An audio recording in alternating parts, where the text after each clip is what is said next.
আমরা যেই ভাইদেরকে খুঁজে পাচ্ছি না, যেই ভাইদেরকে আমরা ইনশাল্লাহ ফেরত চাই। মাননীয় দুইজন সংসদ সদস্য তাদের অভিজ্ঞতার কথা বলে গেলেন, যেই তিক্ত অভিজ্ঞতাটা বললেন। এই স্বাধীন দেশে এরকম একটি ঘটনা ঘটে যাবে বছরের পর বছর, একটি যুগের বেশি এই ঘটনা ঘটে যাবে, সেটা কল্পনাতীত ছিল। আমাদের যখন এখানে আসলাম, আমার স্নেহস্পদ বোন তুলি আপা বললেন যে আমার অভিজ্ঞতাটা বর্ণনা করার জন্য। আমি বললাম যে আমি সেই মেমোরি বা সেই অভিজ্ঞতা বর্ণনা করতে চাই না, কারণ আমিও কিছুদিন ঘুমেছিলাম, আমাকেও গুম করা হয়েছিল, কিন্তু আমি সেই অভিজ্ঞতাটা মনে করতে চাই না। কিন্তু আল্লাহ রাব্বুল আলামিন আমাকে আমার পরিবারের কাছে, আপনাদের কাছে ফেরত এনেছে। কিন্তু আজকে এখানে অনেক মারা আছেন, আমাদের সন্তানরা আছেন। আমি আজকে রিদিকে দেখে খুব অবাক হলাম। আমরা যখন আমাদের দলীয় প্রোগ্রামগুলো করতাম, একদম ছোট্ট ছিল সে, কোলে করে আসতো। আজকে আমাকে বললো যে আঙ্কেল, এই ছবিটা আমি এঁকেছি।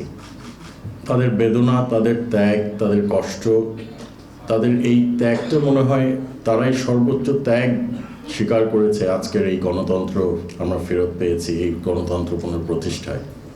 তাদের অবশ্যই আমরা যেই ভাইদেরকে খুঁজে পাচ্ছি না, যেই ভাইদেরকে আমরা ইনশাল্লাহ ফেরত চাই। একজন সন্তান আমাদের বলে গেছেন যে আমরা এখন বিচার চাই না, আমরা তাদেরকে ফেরত চাই, এবং আমারও সেই দাবি, আমরা তাদেরকে ফেরত চাই। মা, আপনাদের কষ্ট আমরা বুঝতে পারি, কিছুটা হলেও অনুধাবন করতে পারি, এবং শহীদুল আলম সাহেব যেটা বলে গেছেন, যেটা পুনরাবৃত্তি যেন না হয়, এই ঘটনা যেন বাংলাদেশের ইতিহাসে আর কোনোদিন যেন না ফিরে আসে, আমরা যেন সেদিকেই কাজ করে যাই। আমরা যেন দেশটাকে সুন্দরভাবে গুছিয়ে মাননীয় প্রধানমন্ত্রী তারেক রহমান মহোদয়ের নেতৃত্বে এগিয়ে নিয়ে যেতে পারি, বিশ্ব দরবারে যেন একটি উজ্জ্বল নক্ষত্র হিসাবে পরিচয় করে দিতে পারি।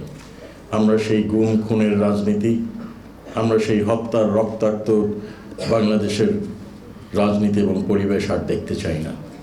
আমি তথ্য ও সম্প্রচার মন্ত্রণালয়ের সকলকে ধন্যবাদ দিতে চাই যে আমরা আজকের এই চলচ্চিত্র যেই আমরা স্পন্সর করেছি, আমরা সেটা করতে পেরেছি, এবং আমরা এই পথ চলায় একটি ভূমিকা রাখতে পেরেছি। সেই জন্য আমি সকলকে ধন্যবাদ জানাই। আপনারা দীর্ঘক্ষণ অপেক্ষা করেছেন, আমি বক্তব্য দীর্ঘায়িত করতে চাই না। সকলকে শুভেচ্ছা জানিয়ে আজকের মতো বিদায় নিচ্ছি। আল্লাহ হাফিজ। বাংলাদেশ জিন্দাবাদ। আসসালামু আলাইকুম। দেশে দেশে সবার সাথে দ্য নিউজ।